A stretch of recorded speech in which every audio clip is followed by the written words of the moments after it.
reverencia y le preguntó a David: ¿de dónde vienes? Y él respondió: me he escapado del campamento de Israel. David le dijo: ¿qué ha acontecido? Te ruego que me lo digas. Y él respondió: el pueblo huyó de la batalla y también muchos del pueblo cayeron y son muertos. También Saúl y Jonatán, su hijo, murieron. Dijo David a aquel joven que le daba las nuevas: ¿cómo sabes que han muerto Saúl y Jonatán, su hijo? El joven que le daba las nuevas respondió: casualmente vine al monte de Gilboa y hallé a Saúl que se apoyaba sobre su lanza y venían tras él carros y gente de a caballo. Y mirando él hacia atrás, me vio y me llamó, y yo dije: heme aquí. Y me preguntó: ¿quién eres tú? Y yo le respondí: soy amalecita. Él me volvió a decir: te ruego que te pongas sobre mí y me mates, porque se ha apoderado de mí la angustia, pues mi vida está aún toda en mí. Yo entonces me puse sobre él y le maté, porque sabía que no podía vivir después de su caída, y tomé la corona que tenía en su cabeza y la argolla que traía en su brazo, y las he traído acá a mi señor. Entonces David, haciendo de sus vestidos, los rasgó, y lo mismo hicieron los hombres que estaban con él. Y lloraron, y lamentaron, y ayunaron hasta la noche, por Saúl y por Jonatán su hijo, por el pueblo de Jehová y por la casa de Israel, porque habían caído a filo de espada.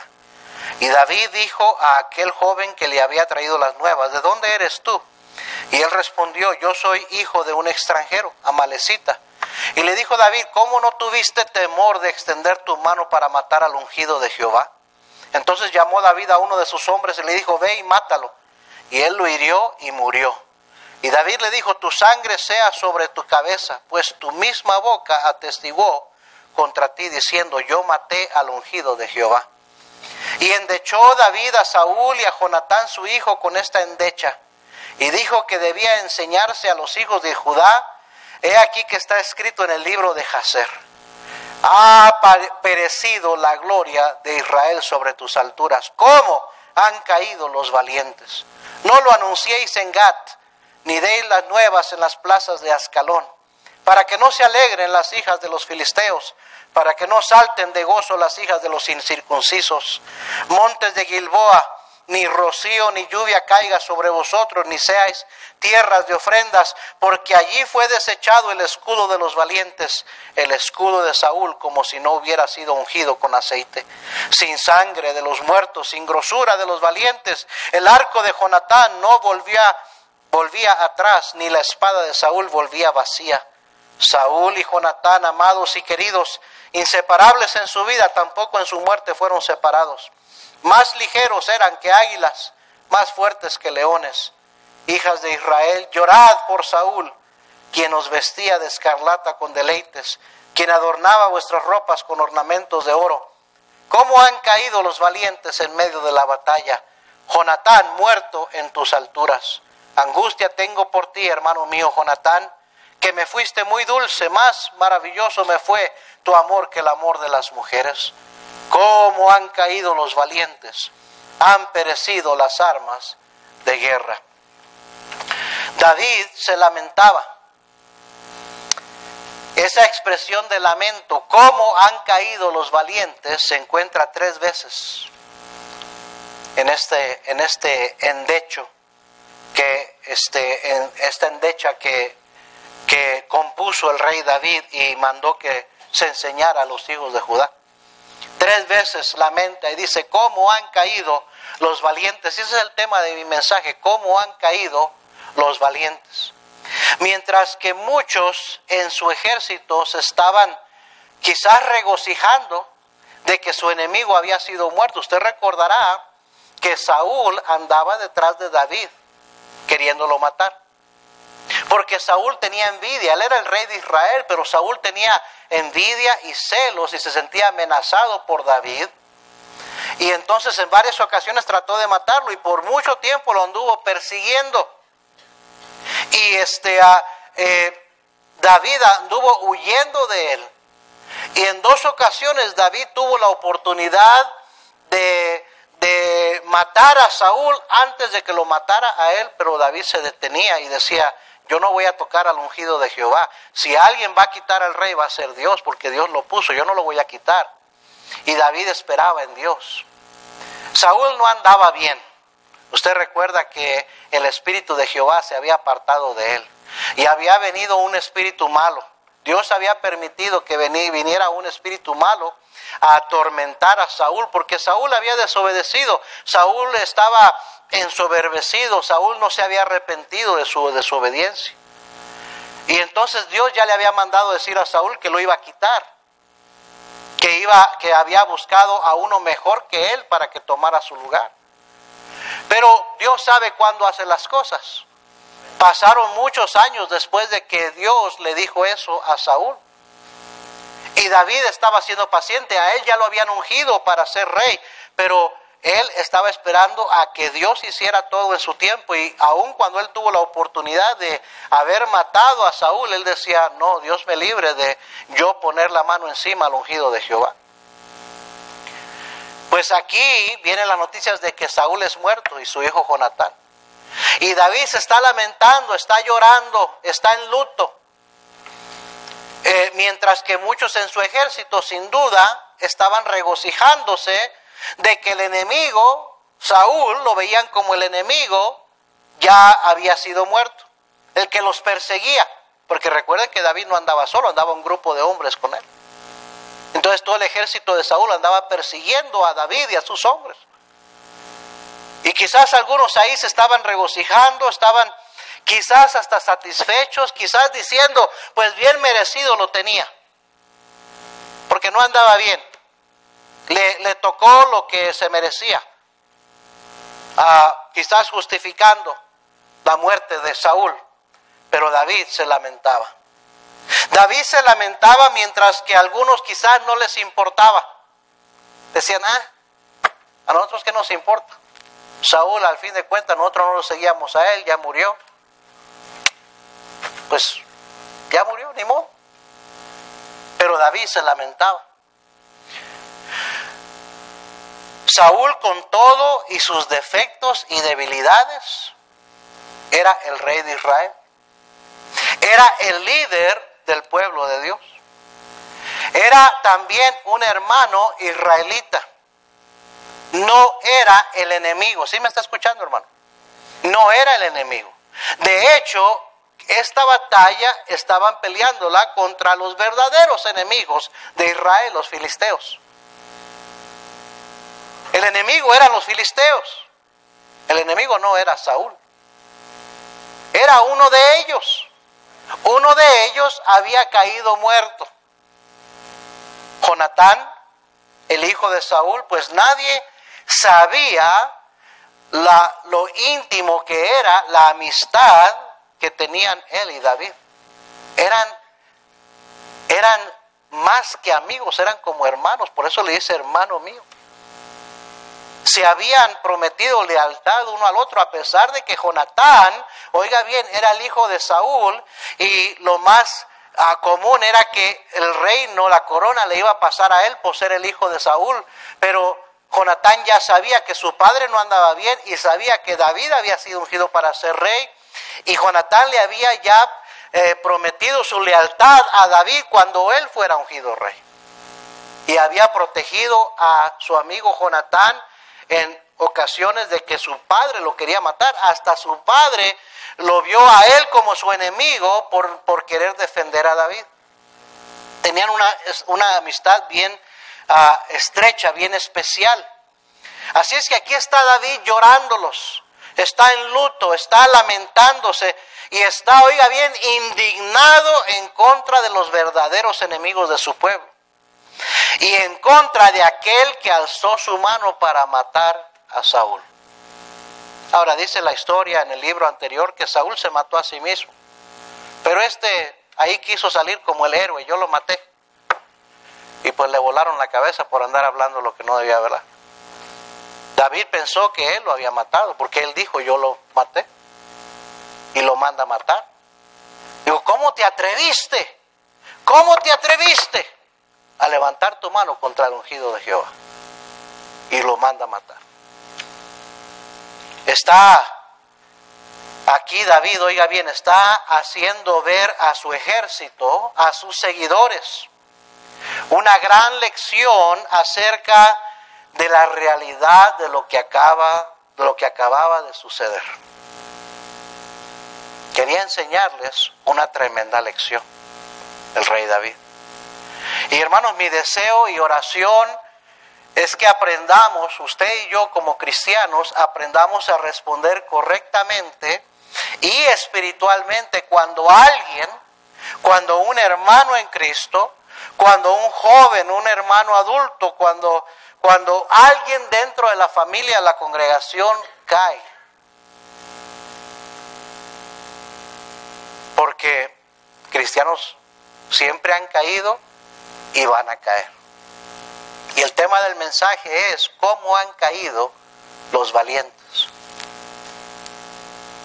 Aunque la Biblia dice que el Señor puede guardarnos sin caída, en Judas 1:24 la Biblia dice que Dios puede guardarnos sin caída. También nos dice Proverbios 24:16, porque 7 veces cae el justo y vuelve a levantarse. Ahí es que Dios no quisiera que Dios quisiera que ni uno de sus hijos cayera. Él dice que Él puede guardarnos sin caída. Pero también la Biblia dice que cuando el hombre cayere, Dios lo va a levantar.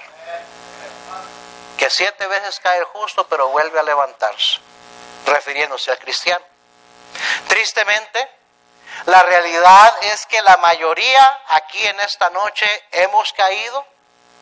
Algunos están ahorita mismo caídos o vamos a caer. No debería de ser, pero va a suceder. ¿Me está siguiendo? ¿Está prendido el aire acondicionado? ¿Qué implica caer? Oiga bien, ¿qué significa caer? Para nosotros los cristianos, según la Biblia, ¿qué significa caer?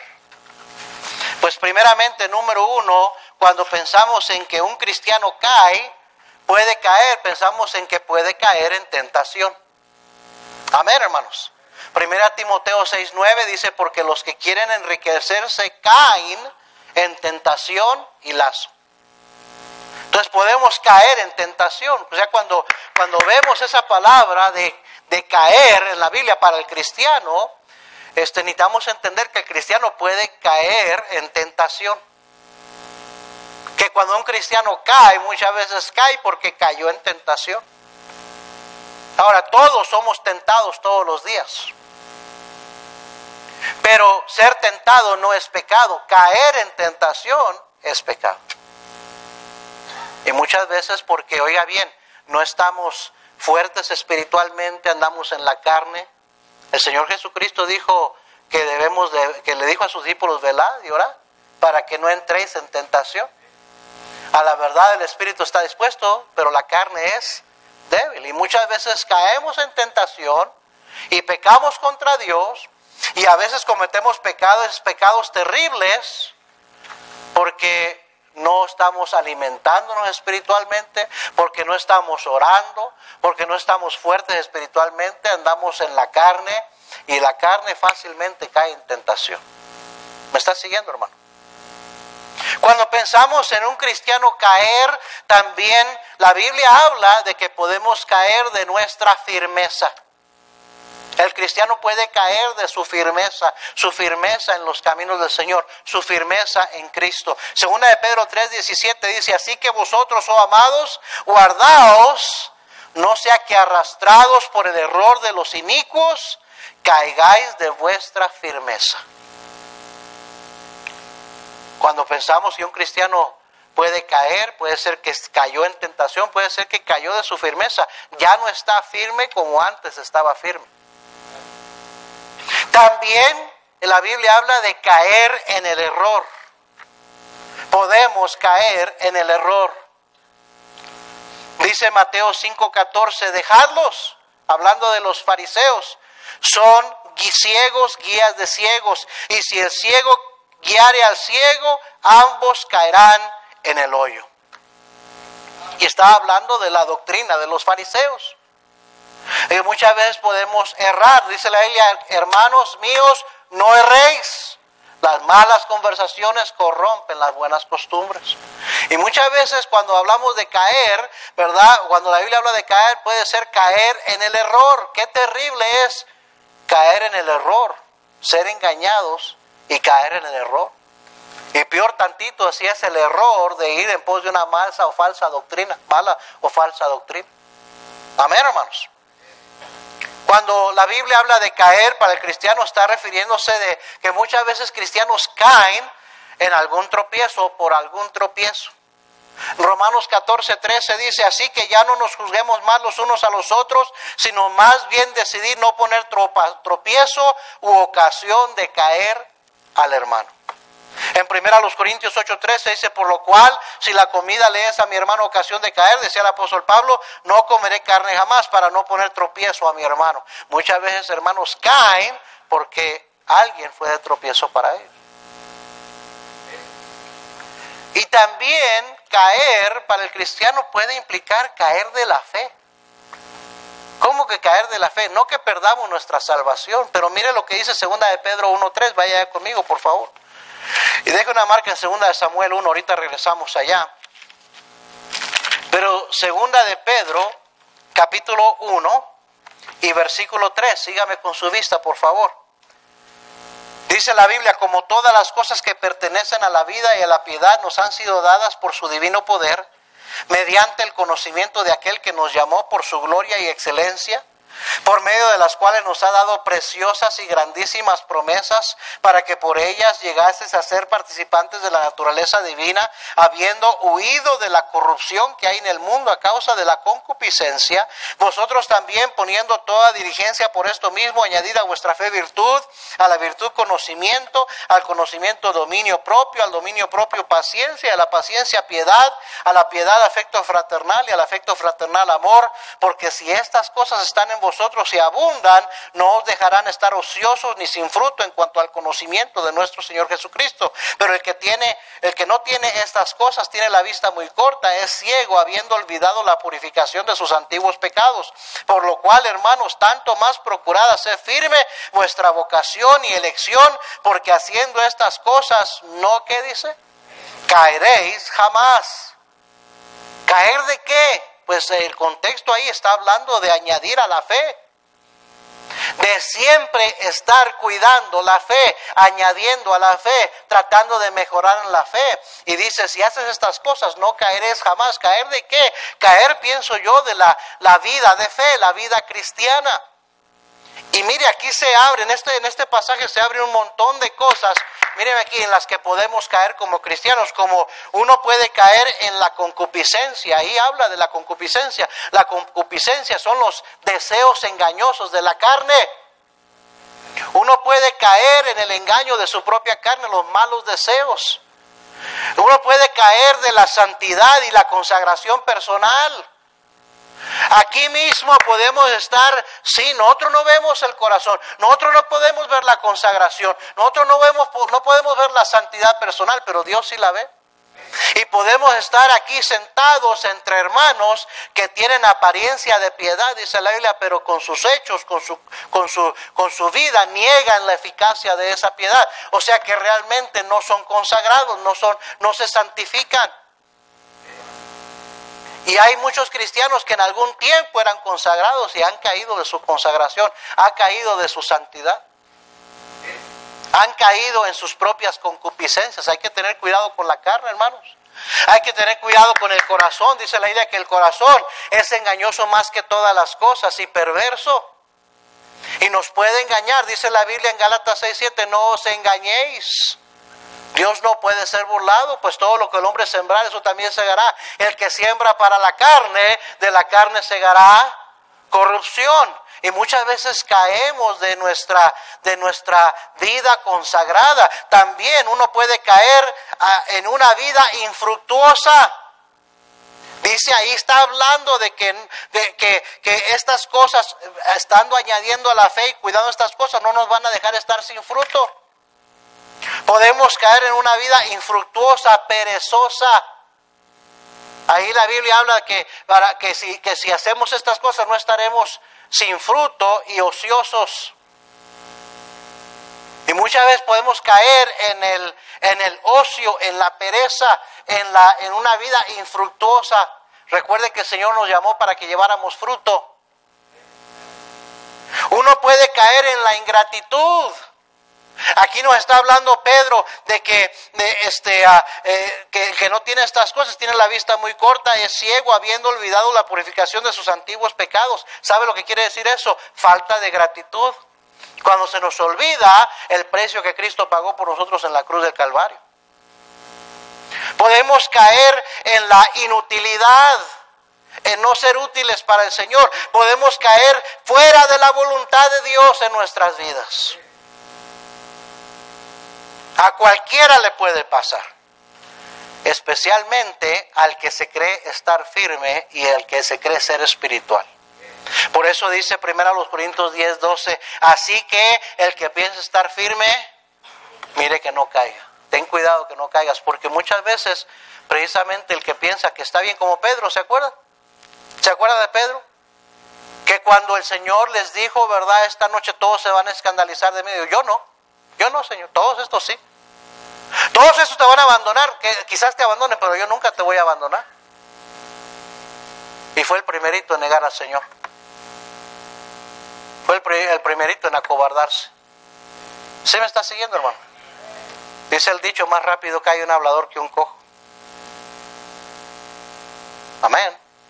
Y muchas veces los que piensan estar más firmes y ser más espirituales son los que más rápido caen.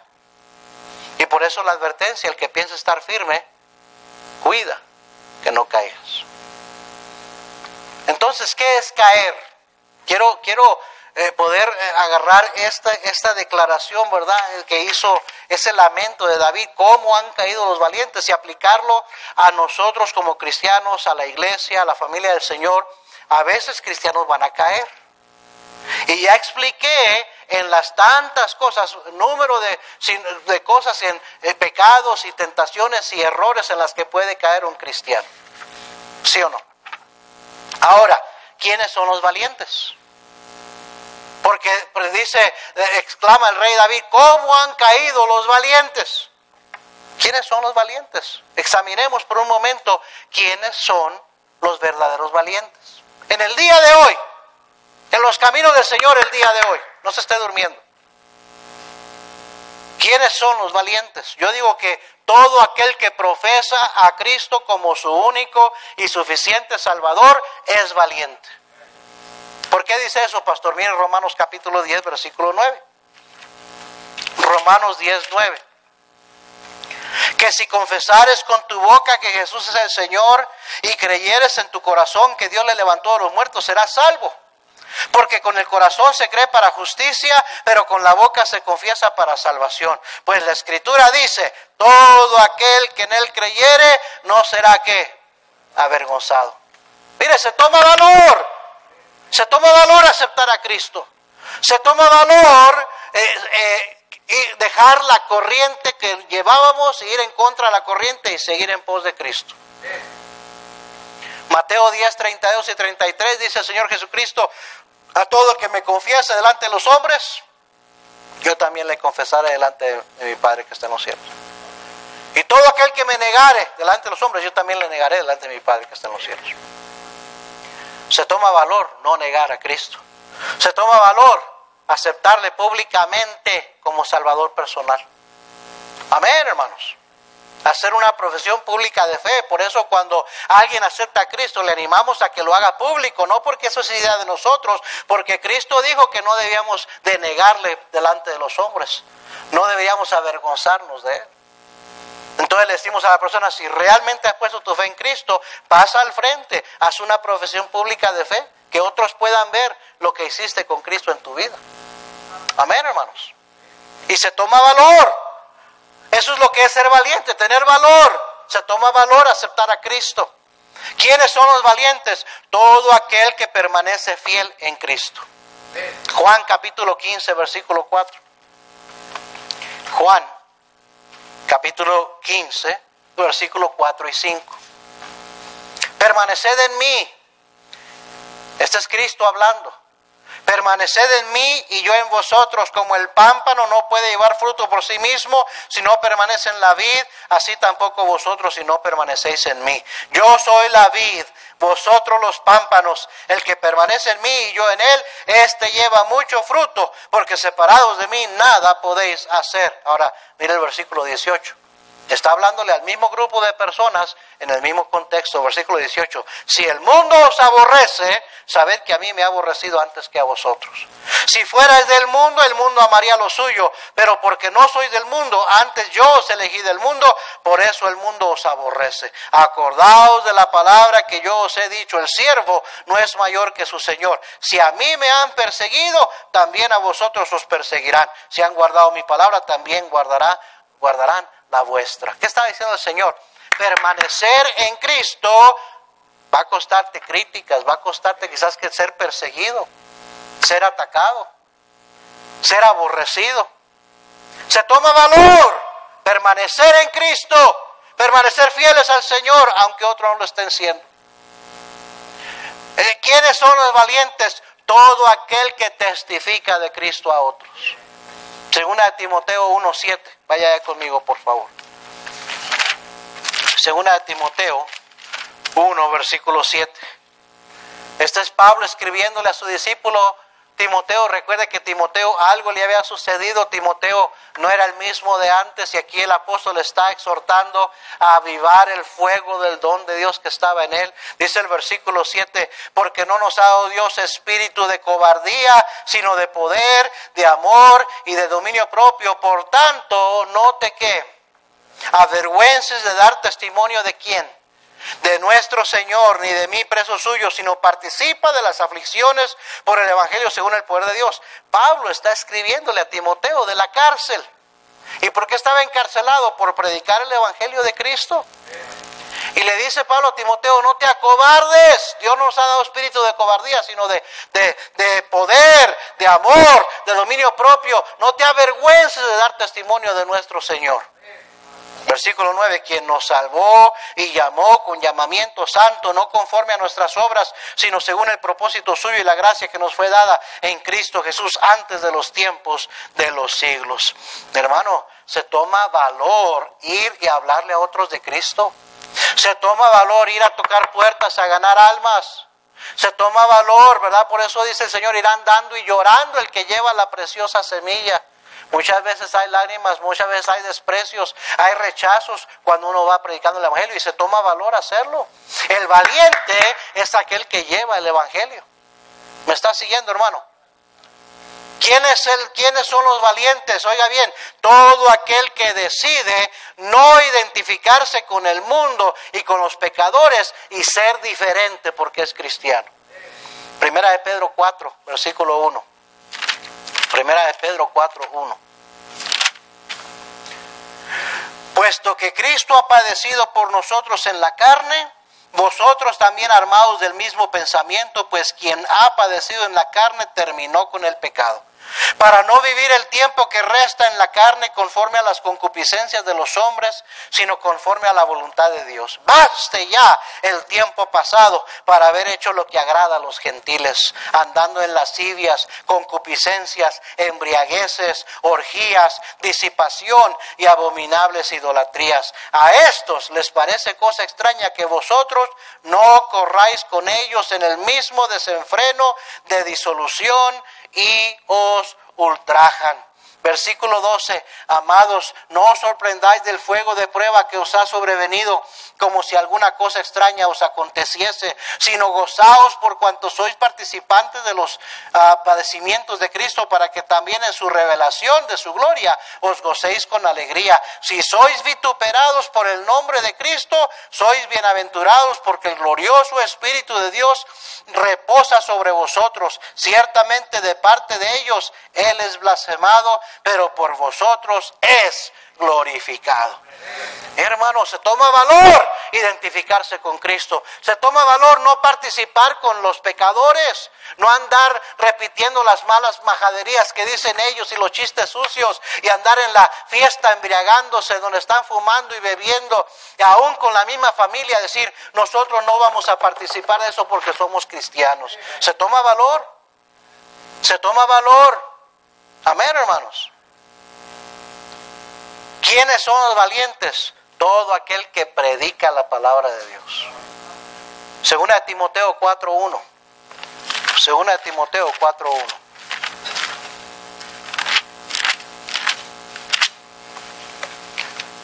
Te encarezco delante de Dios y del Señor Jesucristo, que juzgará a los vivos y a los muertos en su manifestación y en su reino, que prediques la palabra, que instes a tiempo y fuera de tiempo, redarguye, reprende, exhorta con toda paciencia y doctrina, porque vendrá tiempo cuando no sufrirán la sana doctrina, sino que teniendo comezón de oír, se amontonarán maestros conforme a sus propias concupiscencias y apartarán de la verdad el oído y se volverán a las fábulas. Pero tú, sé sobrio en todo, soporta las aflicciones, haz obra de evangelista, cumple tu ministerio.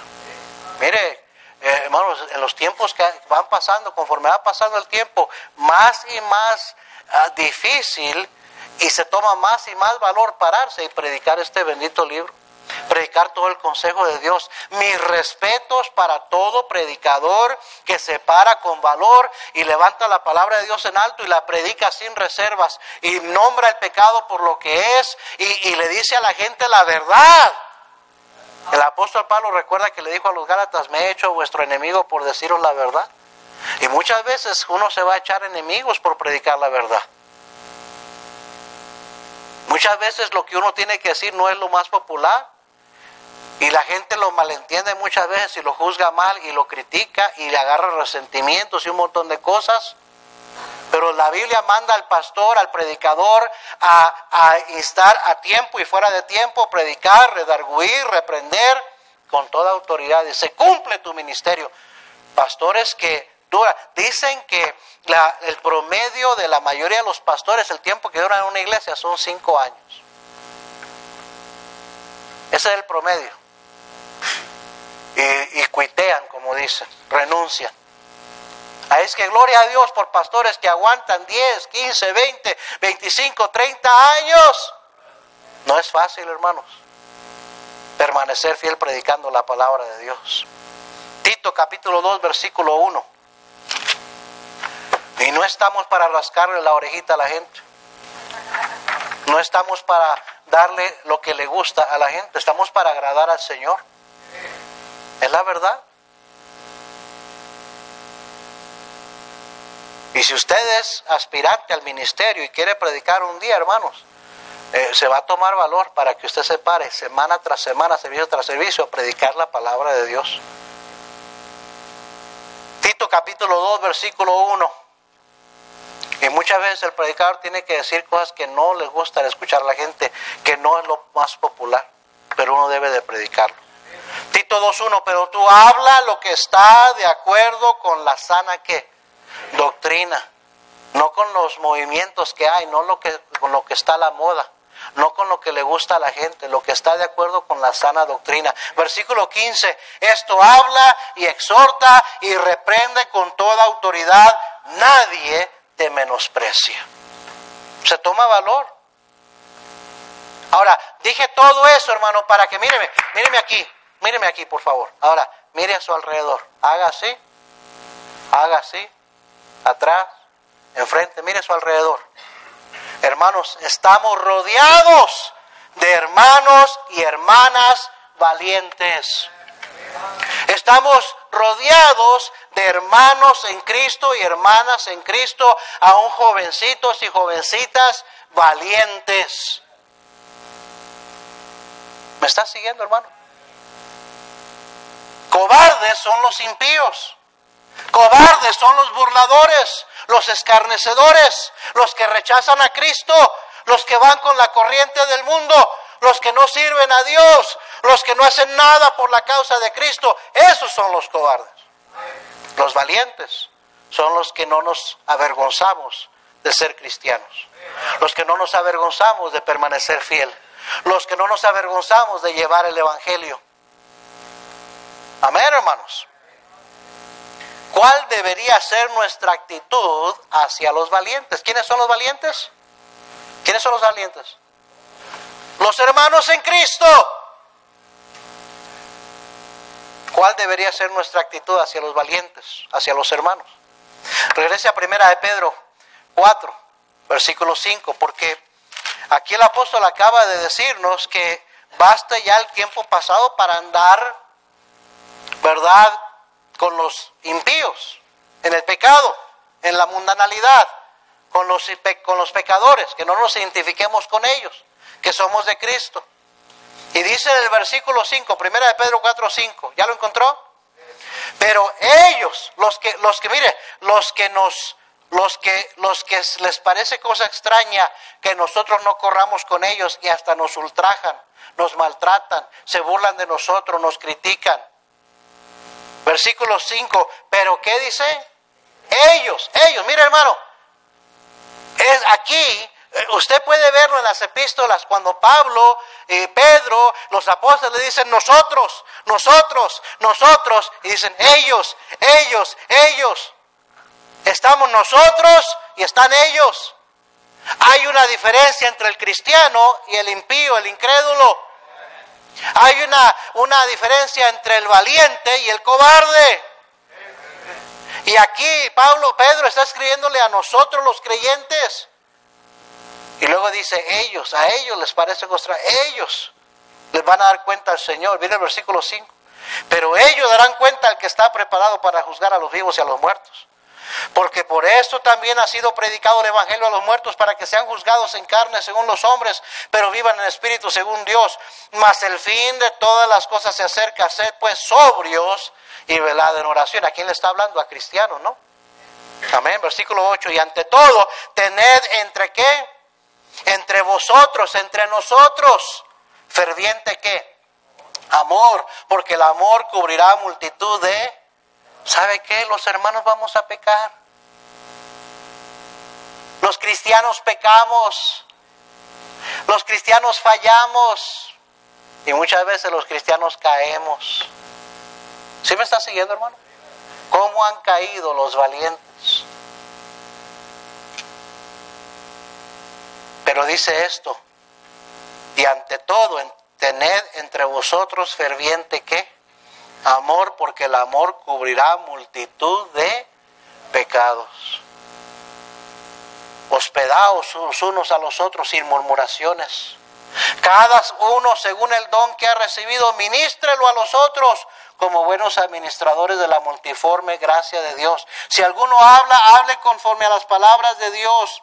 Si alguno ministra, ministre conforme al poder que Dios da, para que en todo sea Dios glorificado por Jesucristo, a quien pertenecen la gloria y el imperio por los siglos de los siglos.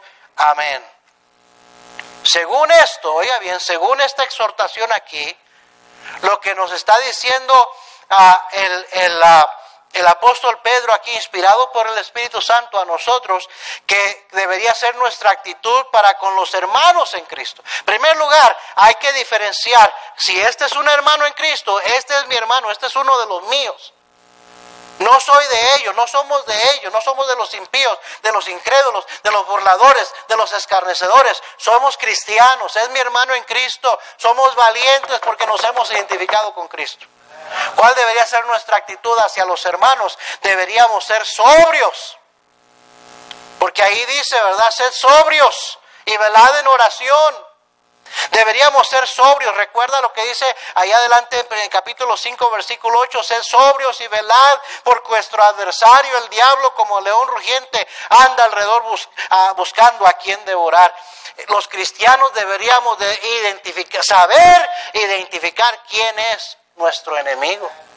Nuestro enemigo no es otro hermano, otra hermana en Cristo.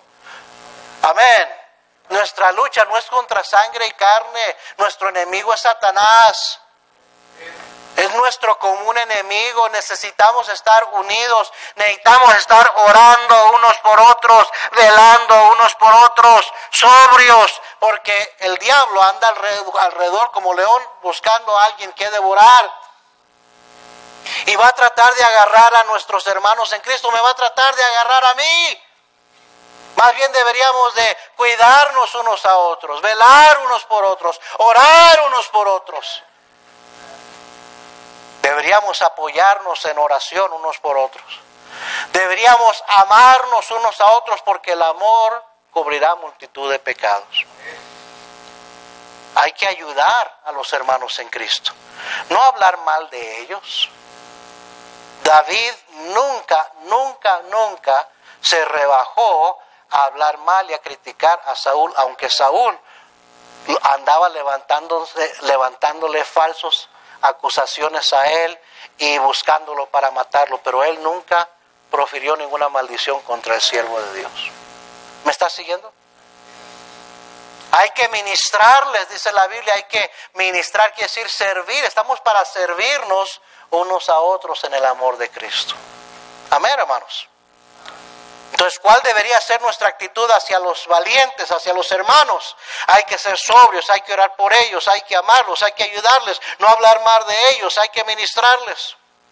¿Cuál debería ser nuestra reacción cuando un hermano cae? Regrese a 2 de Samuel. Cuando un hermano cae, ya sea que cayó en tentación, ya sea que cayó en el error, ya sea que cayó en algún pecado, ya sea que cayó de su firmeza, ya sea que cayó de su utilidad, ¿cuál debería de ser nuestra reacción? Amén, hermano, ¿está poniendo atención? 2 de Samuel, capítulo 1, versículo 17. Y endechó David a Saúl y a Jonatán, a su hijo, con esta endecha. Y dijo que debía enseñarse a los hijos de Judá. He aquí que está escrito en el libro de Jaser: ha perecido la gloria de Israel sobre tus alturas. ¿Cómo han caído los valientes? Versículo 20. No lo anunciéis en Gat, ni deis las nuevas en las plazas de Ascalón, para que no se alegren las hijas de los filisteos. ¿Quiénes eran los filisteos?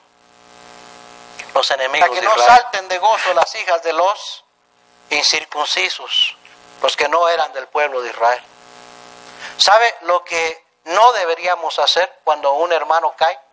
No deberíamos andarlo anunciando. Menos con los inconversos. Porque es un hermano en Cristo que cayó. ¿Me estás siguiendo, hermano? Míreme. Muchas veces uno como pastor sabe de muchas cosas, de muchos hermanos, jóvenes hermanos que han caído. Pero no me voy a poner a anunciarlo desde el púlpito, a decirlo desde el púlpito. Uno tiene que medir bien cuándo es completamente necesario tener que decir algo. ¿Por qué? Porque no deberíamos de andarlo anunciando, ni andar murmurando, ni andar comentando, ni andar preguntando, ni andar chismeando cuando un hermano en Cristo cae. ¿Me estás siguiendo? ¡No lo anunciéis! Para que no se vayan a alegrar los incrédulos. Saúl andaba mal, David lo sabía, el pueblo lo sabía, pero no dejaba de ser el líder de Israel. No dejaba de ser un compatriota, un conciudadano israelita, no dejaba de ser un hermano israelita. Y David aquí no está anunciándolo, propagándolo, no está haciendo ruido. Dice, no lo anuncien. No vayan a escuchar los incircuncisos y los incrédulos y se vayan a alegrar. Vayan a burlarse, vayan a andar hablando. Amén, hermanos. Parece que nomás andamos ahí esperando para ver cómo podemos desparramar el chisme. Andamos preguntando, andamos queriendo averiguar por qué pasó con el hermano, con la hermana. Y muchas veces bajo el disfraz de que para orar por ellos, cuando es nomás para andar chismeando, para andar murmurando. Cállese la boca, no diga nada. Sí, ya sabemos que el hermano no viene. Ya sabemos que pasó eso, esto, otro, ya quizá ya se dio cuenta, cállese. No ande anunciándolo, se ha puesto a pensar que posiblemente hay un hermano, una hermana nueva en la iglesia. Alguien más sencillo que no sabe mucho, que eso va a ser tropiezo a él. Aparte de que eso le da ocasión al enemigo de reírse de la obra del Señor. No deberíamos andar anunciándolo, menos a los inconversos. Sea tonto, hermano, hermana, andar diciéndole a su familia que ni vienen a la iglesia, inconversos son. Andarle diciendo lo que pasó con el hermano, con la hermana en la iglesia. Está poniendo otro clavo en el ataúd de la condenación de su familiar, que va a usar eso como excusa para nunca querer venir a la iglesia y escuchar la palabra de Dios. Porque dice que al cabo que ahí en la iglesia están llenos de puros hermanos que son una cosa y hacen otra cosa, hipócritas y que andan con pecadotes y andan anunciándolo allá afuera. No debería salir de nuestra boca. Y si alguien anda de preguntón, debería decirle, ¿por qué no vas y le preguntas al pastor? ¿Por qué no vas y le preguntas entonces al hermano? ¿Quieres saber lo que está pasando con el hermano? Ve, habla con él personalmente. Amén, hermanos. ¿Cuántos han andado haciendo llamaditas aquí y allá? Tomándose tacitas de café. ¿Ah? No deberíamos no solamente anunciarlo, no deberíamos alegrarnos. Dios nos libre que nos alegremos. Es más, dice la Biblia que si tu enemigo cae, si Dios lo castiga, no te alegres, porque a Dios no le va a agradar y no vaya a ser que voltee el juicio y te lo mande a ti por andar alegrándote de que tu enemigo cayó. Dice aquí el rey David, para que no se alegren las hijas de los filisteos, para que no salten de gozo las hijas de los circuncisos. Nunca debería alegrarnos cuando un hermano o una hermana cae. No deberíamos juzgarlos. No deberíamos juzgarlos. Se fija que dice el rey David en el versículo 21, montes de Gilboa, ni rocío ni lluvia caiga sobre vosotros, ni seáis tierras de ofrendas, porque allí fue desechado el escudo de los valientes, el escudo de Saúl, como si no hubiera sido ungido con aceite. Sin sangre de los muertos, sin grosura de los valientes, el arco de Jonatán no volvía atrás, ni la espada de Saúl volvió vacía. ¿Sabe lo que estaba diciendo? Estaba diciendo puras cosas positivas. ¿Sabe que todo hermano, toda hermana que ha caído, también han hecho muchas cosas buenas para el Señor? ¿Ah?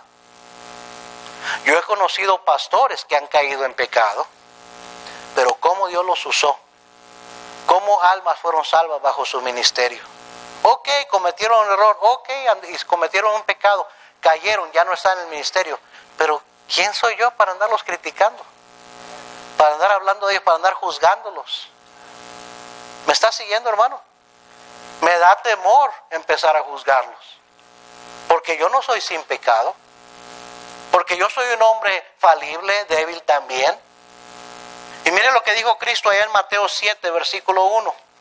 Mateo 7, versículo 1. No juzguéis para que no seáis juzgados, porque con el juicio con que juzgáis seréis juzgados, y con la medida con que medís os será medido. Ahora escúcheme bien, déjeme poner una pausa aquí por un momento para no ser malentendido. ¿Ok? Porque en algunas partes de la Biblia dice que sí debemos de juzgar, y aquí nos está mandando a no juzgar. ¿Por qué? ¿Se contradice la Biblia? No se contradice. Lo que pasa es que sí hay que juzgar el pecado. El pecado es pecado, y no deberíamos ni participar con el pecado, con pecados ajenos, dice la Biblia. No debemos ser partícipes de ellos, ni tolerarlo, ni aceptarlo. Pablo le dijo a los corintios, ¿no juzgáis vosotros al que ha cometido tal hecho? Yo ya lo juzgué. No estaba hablando de juzgar los motivos, las intenciones de ese hermano. Estaba hablando de juzgar el pecadote que se traía ahí delante de todos. Estaba cometiendo fornicación con la mujer de su padre. A veces hay que señalar el pecado. No debemos de hacernos de la vista gorda y no querer decir cuando algo está mal, pero debemos de tener cuidado de no juzgar el corazón, los motivos, las intenciones de otros, porque eso solamente Dios lo puede hacer.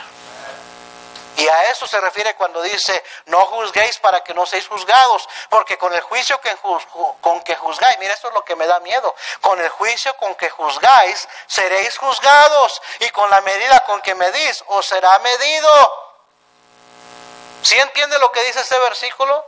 Ten cuidado de andar juzgando y criticando a otro, porque así lo van a hacer contigo también. Versículo 3, ¿y por qué miras la paja que está en el ojo de tu hermano y no echas de ver la viga que está en tu propio ojo? ¿Y cómo dirás a tu hermano, déjame sacar la paja de tu ojo y aquí la viga en el ojo tuyo? Hipócrita, saca primero la viga de tu propio ojo y entonces verás bien para sacar la paja del ojo de tu hermano. Ahí está la razón principal por la cual no deberíamos de juzgar. Porque usted, mi querido hermano, usted, mi querida hermana, usted también tiene su colita que le pisen. Todos la tenemos. ¿Me está siguiendo? Por eso deberíamos ser tardos para hablar. Deberíamos tener cuidado de andar repitiendo, andar juzgando, andar criticando. Porque dice, así como tú lo estás haciendo, lo van a hacer contigo. Y tú tienes tus propios pecados. Y muchas veces peores, de los cuales tienes que preocuparte más. Que andar preocupado de lo que hizo el hermano o la hermana. Amén. No deberíamos anunciarlo, no deberíamos alegrarnos, no deberíamos juzgarlos, deberíamos lamentarnos. Deberíamos lamentarnos. Eso es lo que está haciendo aquí David, está lamentándose, está endechando, está diciendo con tristeza cómo han caído los valientes en medio de la batalla. Versículo 23, Saúl y Jonatán, amados y queridos. Está doliendo. Dice en el versículo 24, hijas de Israel, llorad por Saúl. Versículo 26 dice David, angustia tengo por ti, hermano mío Jonatán. Ve lo que yo veo en el rey David, a pesar que era su enemigo de muerte, que había muerto. Él está lamentándose, está llorando, está diciendo mejor deberían de llorar, no se gocen, no se alegren, deberían de lamentarse. Yo tengo angustia porque un valiente ha caído. Deberíamos de lamentar que un hermano en Cristo, un hermano amado, ha caído. Deberíamos de lamentar que un guerrero, un soldado menos para la batalla, para la causa de Cristo. Un siervo menos. Deberíamos de lamentarnos. Porque cada vez que un hermano cae, el diablo se ríe. Y la obra del Señor sufre. Porque hay un hermano menos, un obrero menos, un siervo menos, que va a pelear la buena batalla de la fe. Amén, hermanos. Deberíamos lamentarnos que ya nunca habrá la dulce comunión quizás que había, el compañerismo en la obra que teníamos con ese hermano o esa hermana. Eso deberíamos de lamentarnos. Deberíamos de doler por dentro. Cuando ese hermano con el que antes salíamos a ganar almas juntos, ese hermano que nos ayudaba en las actividades, ya no está ahí, porque cayó. Debería de lamentarnos, no deberíamos de gozarnos, alegrarnos. Por otra parte, mire capítulo 2, versículo 1. Ya estoy terminando. Segunda de Samuel, capítulo 2, versículo 1. No se levante, nadie salga, por favor, ahorita termino.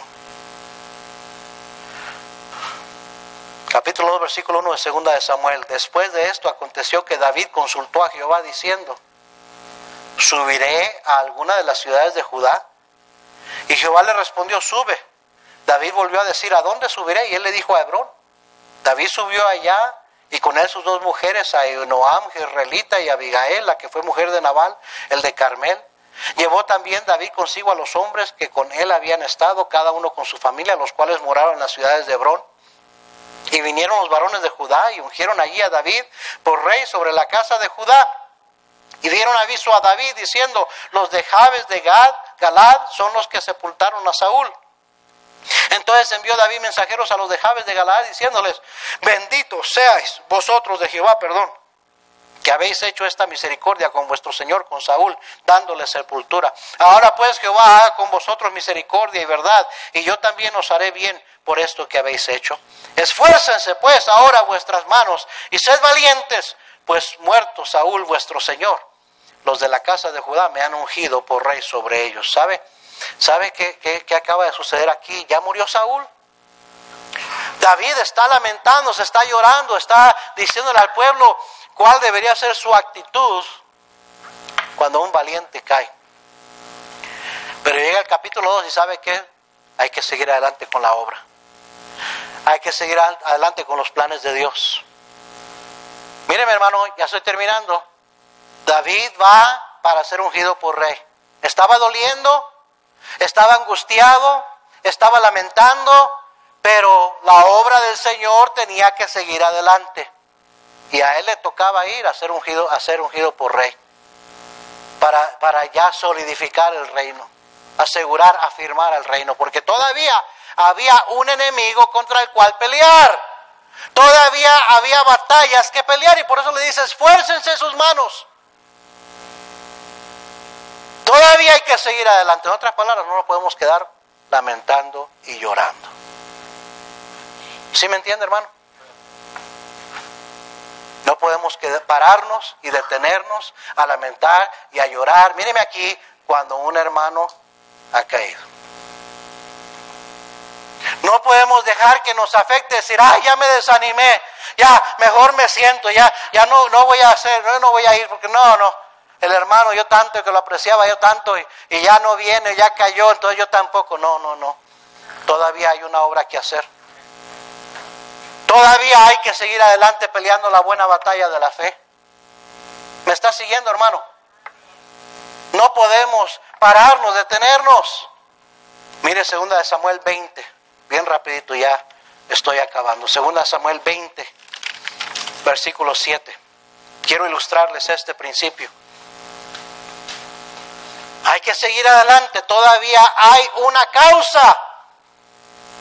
Una vez que Saúl murió, no quiere decir que la causa murió con él.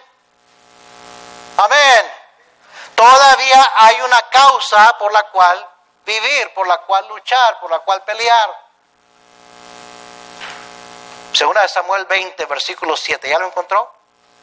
Entonces salieron en pos de él los hombres de Joab, y los cereteos y peleteos y todos los valientes salieron de Jerusalén para ir tras Seba, hijo de Bicri. Y estando ellos cerca de la piedra grande que está en Gabaón, le salió Amasa al encuentro, y Joab estaba ceñido de su ropa, y sobre ella tenía pegado a sus lomos el cinto con una daga en su vaina, la cual se le cayó cuando él avanzó. Entonces Joab dijo a Amasa: ¿te va bien, hermano mío? Y tomó Joab con la diestra la barba de Amasa para besarlo. Y Amasa no se cuidó de la daga que estaba en la mano de Joab, y éste le hirió con ella en la quinta costilla, y derramó sus entrañas por tierra, y cayó muerto sin darle un segundo golpe. Después Joab y su hermano Abisai fueron en persecución de Seba, hijo de Bicri. Estamos hablando de una batalla, están en una guerra, una batalla, están peleando, están con espadas, con lanzas, con dagas, están cayendo muertos a uno y a otro lado. Aquí Joab traiciona a Amasa y lo apuñala y cae muerto. Versículo 11. Y uno de los hombres de Joab se paró junto a él diciendo: cualquiera que ame a Joab y a David, vaya en pos de Joab. Y Amasa yacía revolcándose en su sangre en mitad del camino.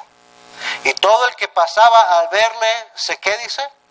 Se detenía, y viendo aquel hombre que todo el pueblo se paraba, apartó a Amasa del camino del campo y echó sobre él una vestidura. Luego que fue apartado del camino, pasaron todos los que seguían a Joab para ir tras Seba, hijo de Bicri. ¿Sabe lo que pasó? Cuando ese hombre cayó herido y está revolcándose ahí en el camino, todos los que tenían que estar yendo en pos de el general en contra del enemigo se paraban para ver al que había caído. Y estaban viéndolo cómo estaba revolcando. Y ese hombre, ¿sabe lo que hace? Lo jala a un lado del camino y le echa una ropa encima. ¿Y sabe lo que hizo el resto del pueblo? Ya nomás lo que hicieron son los hombres, los valientes, los guerreros, cuando ya hicieron a un lado al hombre, le echaron la ropa encima, ya no se distrajeron y siguieron adelante a pelear la batalla. Suena gacho, suena feo, pero no nos podemos detener a lamentar mucho tiempo. Hay que lamentarnos, hay que orar, debería dolernos. No deberíamos andar hablando, no deberíamos andarlo anunciando, no deberíamos alegrarnos, pero tampoco podemos pararnos a ver qué fue lo que pasó, a ponerle demasiada atención a ese hermano, a esa hermana que tristemente cayó, porque ¿sabe qué? Eso lo va a usar el enemigo para ganar ventaja. Hay que seguir adelante en la obra del Señor. Hay que seguir peleando la buena batalla. Hay que seguir luchando. Hay que seguir ganando almas. Hay que seguir predicando el Evangelio. Hay que seguir adelante. No podemos pararnos, detenernos a estar mirando. Ojalá que usted haya visto todo esto. ¿Me está siguiendo, hermano? Déjeme. Quizás si de alguna manera quiero terminar con esa expresión de lamento, de tristeza, con signos de exclamación 3 veces repetida. ¿Cómo han caído los valientes? ¿Cómo han caído los valientes? ¿Cómo han caído los valientes? Hermanos, hay que cuidarnos. Ya no necesitamos que caigan más. Cada vez que cae un hermano, todo el cuerpo es afectado. La obra es afectada. ¿Me está siguiendo? Puede ser que cayó en tentación, cayó en algún pecado, puede ser que simplemente cayó de su firmeza, puede ser que cayó de su consagración que antes tenía. Puede ser que cayó de estar en el centro de la voluntad de Dios para él. Puede ser que cayó en algún error. Todos cometemos errores, ¿no es cierto? No vamos a andar criticando, no vamos a andar juzgando, no vamos a andar alegrándonos, no vamos a andar repitiéndolo. Dice el proverbista, pasé a un lado del campo del hombre perezoso y vi la viña cómo estaba. Y dice, y lo vi y tomé consejo. Querido hermano, aprende de los errores de otros para que tú no los cometas también. No te pongas a juzgarlo, porque no sea que al rato tú cometas un error y te van a juzgar más duro a ti. Cuídate, no sea que tú también caigas. Pero aprende, mira, observa, toma consejo de los errores de otros para que no te sucedan a ti. Ora por ellos, ora por tu iglesia, oremos unos por otros, animemos unos a otros. Amén, hermanos. Pero mañana pudiera ser tú. Muchas veces el que piensa estar más firme es el que al rato cae y es el que cae más duro. Vamos a orar, todos ojos cerrados. Señor,